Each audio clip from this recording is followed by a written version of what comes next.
amigos, estamos aqui essa noite novamente para continuar nossa aulinha, tá bom? Hoje nós vamos falar da avaliação inicial do trauma. Vamos começar aí o APH propriamente dito, tá? Vamos começar aí da avaliação inicial ao politrauma, segundo o suporte básico de vida.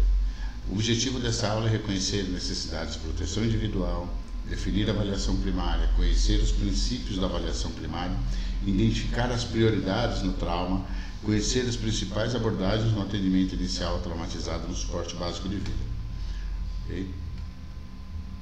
O uso de equipamentos de proteção individual é primordial, né? Então, na análise primária rápida, nós vamos fazer cena segura, né? Lembrando que no APH nós não atendemos a vítima na zona quente, a vítima tem que ser retirada da zona quente e trazida para a zona morna para que nós possamos atendê-la. Quem atua na zona quente é o pessoal do resgate, né, que tiram a vítima de lá e traz para nós. É comum, né, alguns profissionais do APH fazer os dois, tá? Mas mesmo que você faça os dois, você não vai tratar a vítima lá na zona quente, tá? Você vai pegar lá na zona quente, vai trazer para a zona morna e vai tratá-la aqui, tá? Então, se a cena, vamos tratá-la na cena segura. A cena está segura, aí sim. Vamos ver biossegurança. Vamos usar luvas, máscaras, óculos de proteção, as botas, aventais descartáveis, enfim, o boné de dia para nos proteger dos raios UV, ou seja, tudo quanto é proteção individual que lhe é de direito tem que usar, tá bom? A responsividade também faz parte, né? Biomecânica e cinemática do trauma, desculpe. Biomecânica é você imaginar mentalmente o acidente, né? O que aconteceu, ou seja, vamos supor que a pessoa bateu o carro de frente e quebrou o para-brisa com a cabeça, né? Ficou lá marcado lá em teia de aranha e o olho de boi, tá? Então, eu olhei aquele carro, do jeito que aquele carro ficou, eu sei que essa vítima bateu a cabeça e tem um provável traumatismo crânioencefálico. Isso é a biomecânica do trauma, tá bom? Definindo, né, a avaliação primária, a avaliação inicial ao trauma, ela é a abordagem inicial do paciente, identificando as lesões com risco de morte, realizando as manobras de reanimação de forma coordenada e de acordo com a competência técnica de cada equipe. Ou seja, o médico faz o que é competência do médico, o enfermeiro faz o que é competência do enfermeiro, o técnico faz o que é competência do técnico, o motorista socorrista faz o que é de competência dele, o bombeiro civil faz o que é de competência dele, nada além disso, tá bom? Um não entra na profissão do outro, tá? Para não exercer legalmente a profissão. Tá? Nós chegamos no local, nos deparamos com o trauma, né? Realizamos a avaliação primária completa, aquela a rápida, né? Que cena segura e biossegurança, biomecânica do trauma, responsividade, e realizamos a avaliação primária completa, X, A, B, C, D e E, né? Reanimamos isso, ou seja, se o X comprometido, usa o torniquete, se o A está comprometido, abro a via aérea, ofereço oxigênio, se o B está comprometido, faço curativo de 3 pontos, por exemplo, se o C está comprometido, faço reposição volêmica ou pressão direta no tórax, no tronco e na cabeça, né? Se o D está comprometido, vou aquecer a vítima, oferecer oxigênio ainda, né?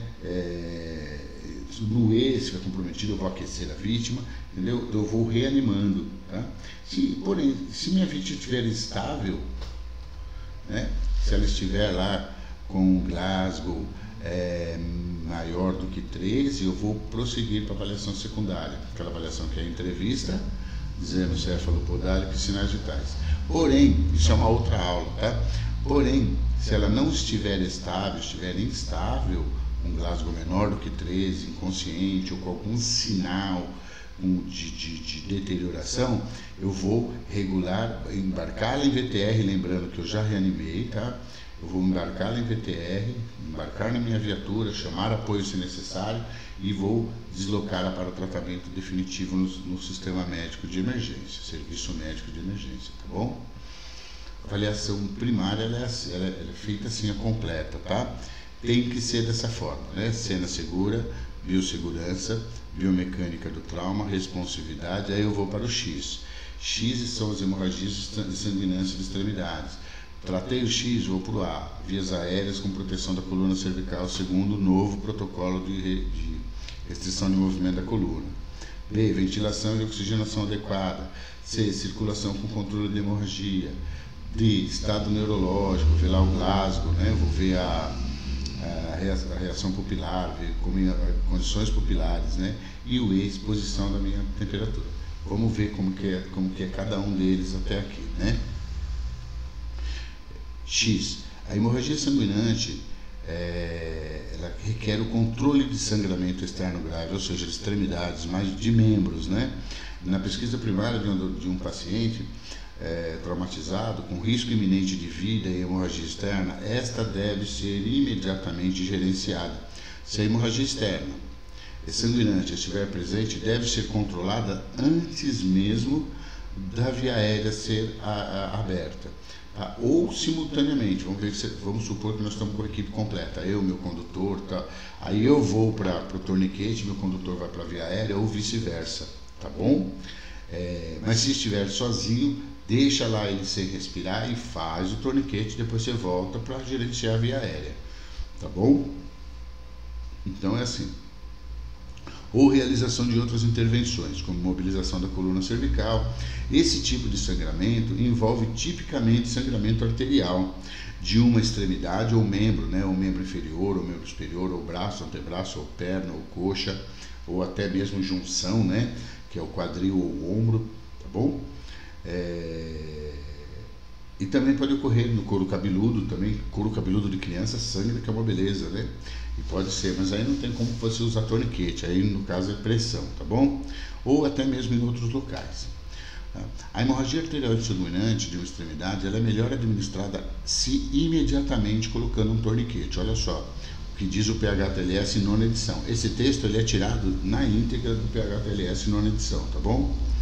Então, o torniquete ele voltou para sangramento extenso de difícil controle como primeira opção. Então, se o sangramento eu ver que é difícil controle, tudo que está dizendo assim, está dizendo aqui é isso, que ele é a primeira opção no sangramento de extremidade de difícil controle.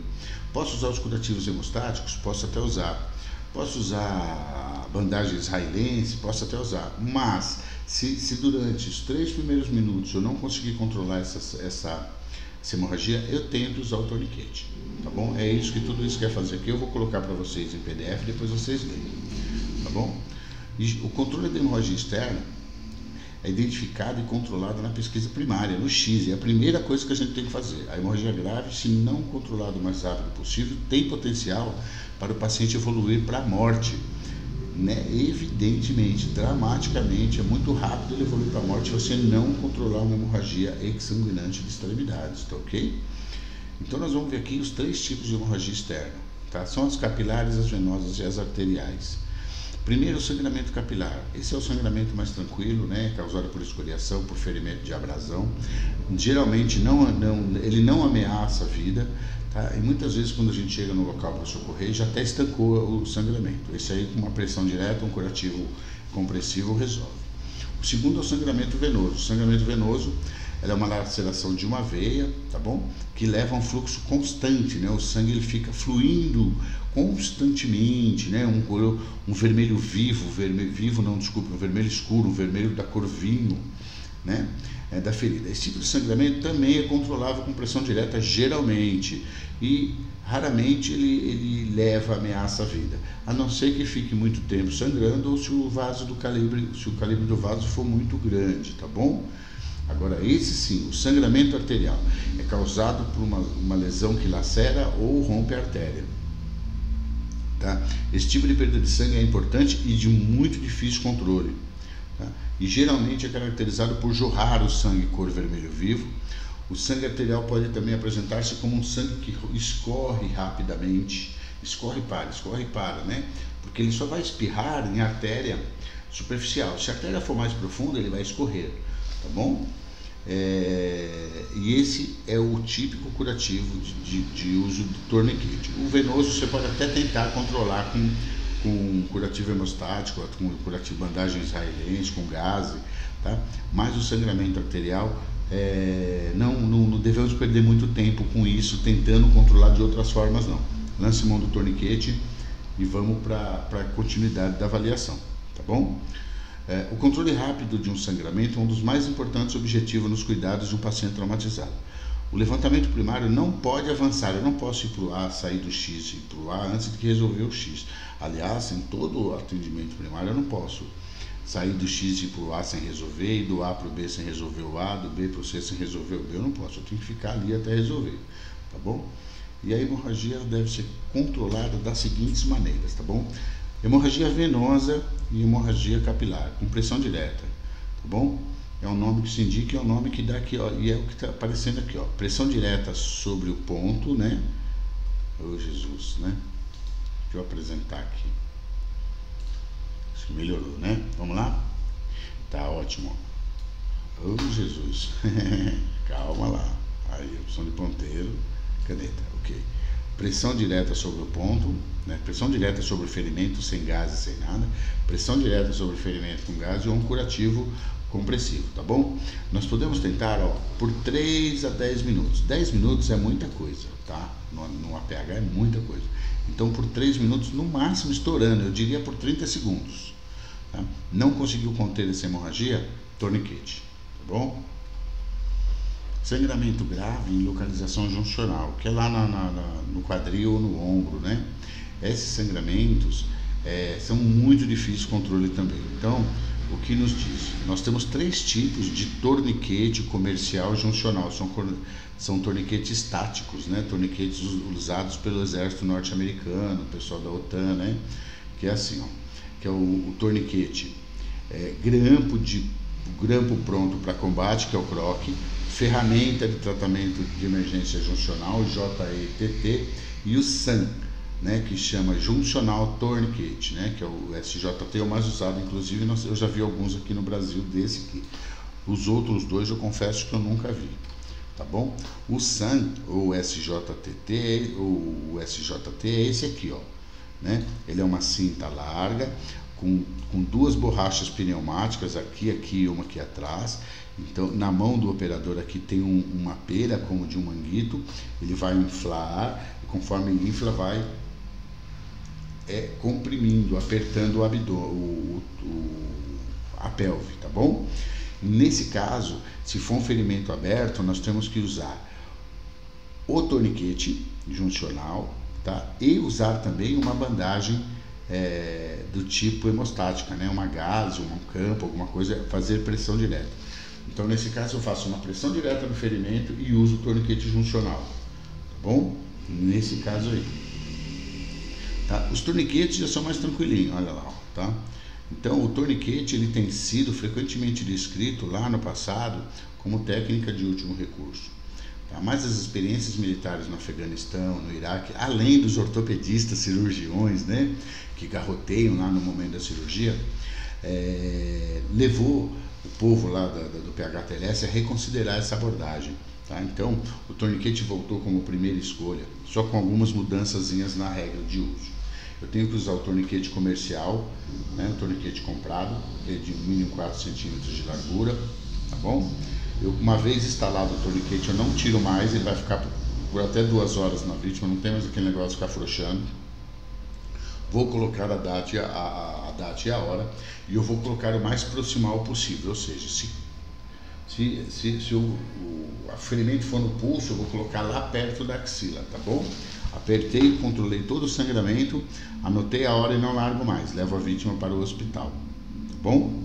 Então, esse é o fim do nosso torniquete. Vamos lá, vias aéreas, né? Qualquer dúvida, pessoal, amanhã eu vou estar, hoje eu ainda vou estar no Zap com vocês, tá bom? Garantir a via aérea, pérvia, e a proteção da coluna cervical, se restrição de movimento de coluna for necessário, tá bom? A via aérea com proteção da coluna cervical é assim, ó. Via aérea com sinais de obstrução. Quais são esses sinais? Alteração da voz, sons anormais, sons ruidosos, queimadura na orofaringe, né? Causas da obstrução. A primeira na vítima inconsciente, queda da base da língua, corpo estranho, né, no trauma, dente, prótese, alimento, pedaço de mandíbula, pedaço de músculo, né? Trauma de laringe, fratura ou esmagamento da traqueia, né? Trauma de face, com a pessoa broncoaspira, aspira pedaço de dente, essas coisas, né? E queimadura da orofaringe, tá bom? Continuando. A abordagem na proteção, primeiro eu vou proteger a coluna manualmente, se necessário, né? Depois eu vou aspirar as secreções, olha só, eu vou usar sempre sonda de ponta rígida, aspirar com cânulas rígidas, nunca maleáveis. Por quê? Porque as maleáveis, se eu tiver trauma de base de crânio, pode ser que consiga entrar lá na cavidade craniana e danificar mais ainda o cérebro, tá bom? O encéfalo. Elevação do mento, olha só, é a segunda, né? Vou elevar o mento, ó. Hoje não se usa mais essa técnica, tá? De colocar a mão dentro da boca da vítima, né? Eu vou segurar só pelo queixo. Essa é a técnica da chin lift, elevação do mento, tá? Vou levar a cabeça para trás, estendendo ela e abrindo a boca, tá bom? Dessa forma assim. Essa aqui é a elevação do mento, tá? Eu só uso isso daí na causa de vítima clínica. Na vítima de trauma eu vou usar essa aqui, ó, elevação da mandíbula, ó. Eu vou colocar os 2 polegares no zigomático e vou empurrar a mandíbula para baixo com o indicador, tá bom? Essa é a chamada jaw thrust. Essa é a chamada chin lift e essa é a chamada jaw thrust. Chin lift no caso clínico, jaw thrust no caso de trauma ou desconhecido. Vou colocar uma cânula de Guedel, olha lá, no adulto eu coloco ela ao contrário. Quando ela chegar perto do céu da boca eu viro e ela vai se posicionar, tá bom? Como é que eu faço a aferição? O tamanho da cânula deve ir da ponta do lobo da orelha até a comissura labial, né? Até a pontinha da boca aqui, até o cantinho da boca, tá bom? Essa é a maneira com que eu vou medir, né? Que eu vou aferir o tamanho dela, ok? Na criança eu vou passar direto, tá? No adulto eu enfio ao contrário e viro. Na criança eu introduzo direto, tá? E a retirada de corpo estranho na boca, tá bom? Bom, B, boa ventilação. Como que eu vou garantir uma ventilação e oxigenação adequada? Sinais de ventilação e oxigenação inadequada são frequência respiratória adequada, a gente viu lá nos sinais vitais, né? O que é taquipneia, agitação e confusão mental, saturação de oxigênio abaixo de 90%, instabilidade de caixa torácica e ferimentos torácicos, tá? Ainda as causas dessa ventilação são contusão pulmonar, machucado no pulmão, pneumotórax, acúmulo de ar na caixa torácica, fratura de múltiplos arcos costais e o hemotórax. Fratura de múltiplos arcos costais vai fazer a respiração paradoxal. E hemotórax, olha só que interessante, pneumotórax, ar na cavidade torácica, né? Hemotórax, sangue na cavidade torácica, tá bom? Os dois são meio que iguais, né? Mas com muita diferença. Vamos lá, como é que o que é uma causa de ventilação inadequada causada pelo pneumotórax? Olha só, é o acúmulo de ar na cavidade torácica, olha só, empurra todo o mediastino para o outro lado e desvia a traqueia. A traqueia que devia estar bem no meio aqui, ó, fica desviada para o lado contralateral, né? Então empurra tudo para o lado. Como é que eu resolvo isso? Acionando meu suporte avançado para o médico vir ao local e fazendo uma descompressão torácica através de um dreno, tá bom? Esse daqui é o pneumotórax, tá bom? Vamos ver o outro. Fratura de múltiplos arcos costais, ó, tá? Então, tá vendo? Quebrou isso aqui, provavelmente vai fazer faz esse, ó, tá? Essa fratura faz esse aqui, tá? Faz o pneumotórax. E a respiração fica paradoxal, conforme ele inspira um lado sobe, o outro desce, o outro sobe, esse desce, a respiração fica assim, tá bom? Eu vou mandar um vídeo para vocês como é que é uma respiração paradoxal. E o hemotórax, que é a mesma, a mecânica é quase a mesma do pneu, né? Só que enche a cavidade torácica de ar, comprimindo o pulmão e não deixando ele trabalhar. Aqui a mesma coisa, tá vendo? Enche de ar aqui, ó, comprime o pulmão e ele não consegue se expandir, tá? Levando a pessoa a uma insuficiência respiratória grave, tá bom? Olha aí, qual que é a abordagem? Primeiro eu vou oferecer oxigênio suplementar. E se o ferimento for aberto, se o pneumotórax for aberto, eu vou fazer esse curativo aqui, ó. Curativo de 3 pontas, tá bom? Deixando o curativo valvulado que chama, tá? Deixando uma parte aberta para que possa haver aí, a hora que eu inspirar, o ar de fora não entrar, e a hora que eu expirar, o pulmão empurrar o ar que está lá dentro para fora através dessa válvula, corrigindo aí o pneumotórax aberto. O pneumotórax hipertensivo ou pneumotórax fechado, só o médico, tá bom? Ele tem que colocar um gelco aí 14 na linha M clavicular, no segundo espaço costal, furar ali para descomprimir, tá bom? C. Avaliar a perfusão tecidual ou circulação, tá? O que nós avaliamos aí? Alteração de pulso, alteração de pele, a perfusão e hemorragia externa, o famoso PPPH, tá bom? As causas de problemas na circulação no APH é hemorragia interna e externa, lesão medular, alteração da função cardíaca por tamponamento ou infarto aí no clínico e alteração da permeabilidade dos vasos por infecção. Essas são as causas dos choques, tá? Tá vendo aqui, ó, choque hipovolêmico, choque neurogênico, choque cardiogênico, choque distributivo. São os choques que nós vamos ter uma aula própria para isso, tá bom? A abordagem nossa na PH, primeiro é controlar as hemorragias externas, de tronco, né? Porque a de membro nós já controlamos lá no X, tá? Acesso venoso periférico, 2 de grosso calibre, gel 14. Um em cada membro, ou onde você conseguir pegar, e reposição volêmica de até 2.000 ml no adulto. Na criança tem uma formulazinha, que é 20 ml quilo peso, tá bom? Iniciar a infusão de cristalóides. Nossa, professor, o que é cristalóides? Cristalóides são o soro, tá? Soro fisiológico ou solução de Ringer com lactato de sódio, se tiver no protocolo, tá bom? Avaliar o abdômen e pelve e ver sinais de sangramento. Se sinal de choque é evidente, choque iminente, acionar a avançada para o médico tomar as atitudes, tá bom? Ou levar o mais rápido possível para um estado de referência. De estado neurológico, ou disfunção neurológica. É por isso que a gente fala estado neurológico, mas o D significa disfunção neurológica, tá bom? Por isso D. Sinais neurológicos de alteração do nível de consciência e o diâmetro da reação pupilar. Como é que eu vejo a alteração do nível de consciência? Primeiro aqui inverteu, né? Nós vamos ver o estado pupilar. Olha essa pupila e olha aquela para você ver o tamanho. Essa eu consideraria de tamanho normal e essa aqui, ó, midriática, dilatada, tá vendo? O nome que se dá a isso é anisocoria. Quando as duas estão do mesmo tamanho, o nome que se dá é isocoria, tá? Então, quando está diferente, ou seja, há lesão cerebral, né? Quando está diferente assim, há uma lesão cerebral, tá?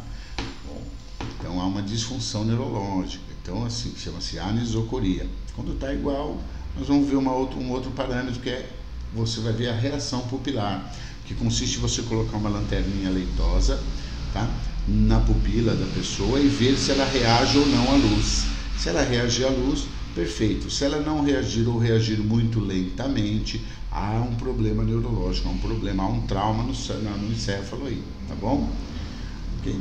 Então, as causas da disfunção neurológica, olha lá, trauma direto no cérebro, ou seja, traumatismo crânioencefálico, hemorragia intracraniana, tanto por trauma quanto por doença AVE, né, por acidente vascular encefálico, oxigenação e perfusão tecidual inadequada, por hemorragia em outra parte do corpo, tá? Diminui, né, a hemorragia. O que ela faz? Não deixa o sangue chegar até o cérebro, levando oxigênio e levando nutrientes, o cérebro acaba sofrendo. Intoxicações por álcool e droga e por distúrbio metabólico. O mais comum do distúrbio metabólico é a hipoglicemia, tá bom? Vamos lá. Qual que é a abordagem? Primeiro eu vou garantir a permeabilidade de vias aéreas, vou administrar oxigênio, vou gerenciar as hemorragias, tá? Porque tudo isso leva a disfunção neurológica, tá? Vou ministrar oxigênio suplementar, porque vamos supor que ele teve uma hemorragia. O pouco oxigênio que chega no cérebro tem que chegar com qualidade, então eu vou dar oxigênio para essa vítima. Vou monitorar a glicemia capilar, como eu disse, uma das causas mais comuns da disfunção neurológica é a hipoglicemia. A hiperglicemia não mata na hora, mata lá na frente, mas a hipo mata porque a glicose é fonte de energia para o cérebro. Se eu não tiver glicose, o cérebro começa a sofrer, tá bom? Olha aí, ó. Essa é a escala de coma Glasgow, tá? Então é assim, o senhor José da Silva sofreu uma queda. Eu chego no local, faço toda a avaliação primária, X, A, B, C, e chego no D. Aí eu vou perguntar, senhor José da Silva, o senhor consegue abrir para mim? Se ele abrir o olho espontaneamente, eu vou pontuar lá 4. Olha, a abertura ocular no Glasgow dele está 4, porque quando eu cheguei ele estava com o olho aberto, estava me acompanhando, para onde eu ia ele olhava. Tá? Aí eu pergunto para ele, como é que é seu nome? Ele vai falar José da Silva. O que aconteceu, seu José? Eu tropecei, torci o pé aqui, caí. Se eu consegue colocar a mão onde está doendo, ele leva a mão lá no joelho direito. Então, olha só, ele está orientado e conversando comigo, coloquei 5. E aí eu já matei também a resposta motora. Quando eu falei para ele, o senhor consegue colocar a mão aonde está doendo, ele pôs. Então ele obedeceu o meu comando. Então ele está com um Glasgow de 4, mais 5, mais 6. Então ele tem um Glasgow de 15. Porém, eu pego minha lanterninha e coloco lá no olho dele. Aí eu coloco lá no olho dele, só uma pupila reage à luz, a outra não. Ele fica anisocórico, não é? Porque se uma reagiu e a outra ficou normal, além de não reagir, ele ficou anisocórico. Então, desses 15 eu vou tirar um parâmetro, ele vai ficar com Glasgow 14. E eu vou regular para o meu médico, ok? E vou falar para ele que ele está com possível trauma de crânio. Aí eu olho lá, foi uma quedinha de nada, está lá com um hematoma subgaleal na cabeça. Deu para entender? Então é assim, a escala de Coma-Glasgow é muito importante para avaliar TCE, tá? E para avaliar o nível de consciência também, tá bom? Espero que tenha dado para entender, mas depois a gente discute mais isso, tá certo? E o E, que é a exposição da nossa vítima, tá? Então, eu fiz tudo, tá? O E é a preparação para análise secundária. Então eu vou ver lá onde ela tem as lesões, a minha vítima, e vou expor. Porém, tem uns pontos aí que nós devemos discutir. A exposição ela nunca deve ser completa, tá? Eu devo expor somente o quê? Eu devo expor a área lesada, somente a área lesada. Eu não vou expor intimidade de ninguém sem necessidade, por quê? Porque eu devo respeitar o natural pudor de cada um, tá bom? Eu só vou abrir ou expor região de períneo, região de mama, se for estritamente necessário, embarcado na minha VTR e ela já coberta com a manta laminada, tá certo?